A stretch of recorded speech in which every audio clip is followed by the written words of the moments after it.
Okay, good morning students. Today we'll discuss our fifth lesson, the theory of demand. Demand के बारे में पढ़ेंगे जो मेन कंपोनेंट्स है माइक्रो इकोनॉमिक्स का demand. Theory of demand. Demand का मतलब क्या होता है? देखो, first the word you can say need. एक जो आवश्यकता होती है किसी की, उसको क्या बोलेंगे? किसी आदमी की आवश्यकता है। और सभी व्यक्तियों की, सभी पर्सन्स की अलग अलग आवश्यकताएं होती है। जैसे स्टूडेंट्स की क्या नीड्स हैं? Pen pencil.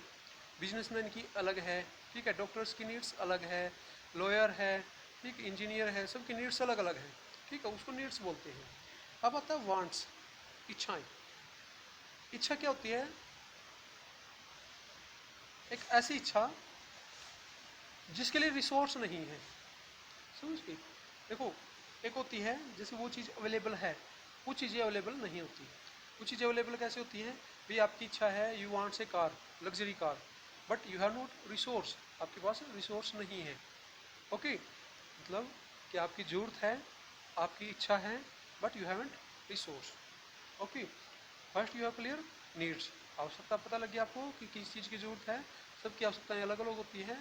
जैसे बच्चे को, स्टूडेंट्स को पेन चाहिए, पेंसिल चाहिए, बुक्स चाहिए, बैग चाहिए, ठीक है, वो क्या होगी? नीड्स। अब आता है वांट्स, और अब आता है विशेज। विशेज का मतलब क्या होती है? एक ऐसी इच्छा जो मे बी अवेलेबल और मे नॉट बी अवेलेबल। वो अवेलेबल भी हो सकती है और अवेलेबल ना भी हो सकती है। जैसे I wish to go in space, space में जाना चाहता है कोई, या कुछ आदमी बहुत सारी चीज़ें खरीदना चाहते हैं, हेलीकॉप्टर खरीदना चाहते हैं, लग्जरी कार्स खरीदना चाहते हैं। ओके, अब आता है डिमांड। डिमांड क्या होती है? बेसिकली डिमांड के बारे में हम क्या कहते हैं? डिमांड यहाँ से पढ़ेंगे हम। Demand for a commodity is the desire two by A commodity backed with sufficient purchasing power.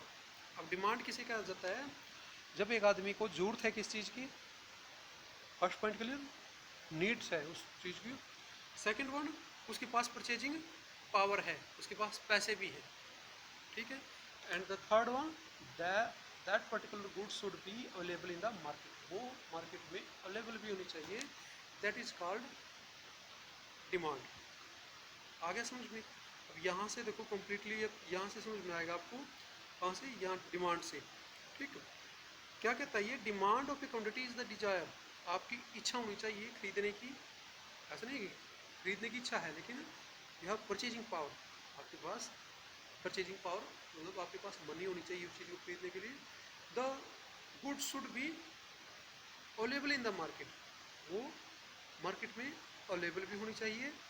And the willingness to spend, और खर्च करने की इच्छा भी होनी चाहिए। चार कंपोनेंट्स बताए इसमें। क्या? एक तो डिमांड किसे कहा जाता है? एक आदमी के पास वो उस वस्तु की ज़रूरत है, उसको खरीदने के लिए पैसे हैं। दूसरा, पैसे भी हैं, वो मार्केट में अवेलेबल भी होनी चाहिए, ठीक है। तीन चीज़ें होगी, आपकी आवश्यकता है, मार्केट में अवेलेबल भी है, और आपके पास पैसे भी हैं।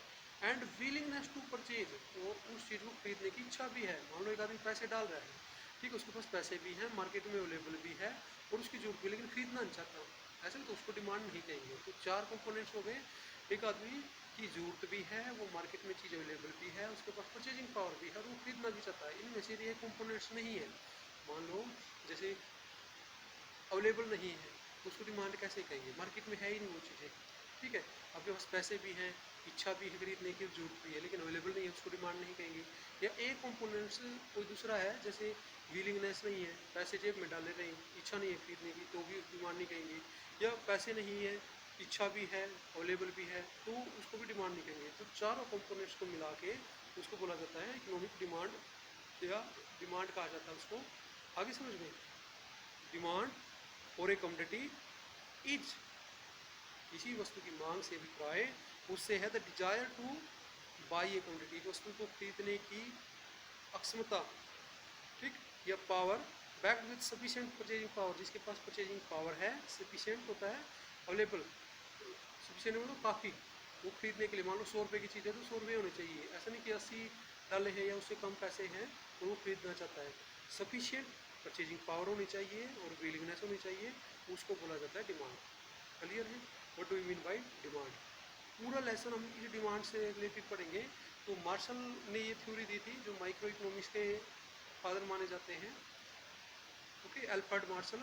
उन्होंने क्या कहा था कि किसी वस्तु की, उन्होंने एक रूल रेगुलेशन रूल बनाया था।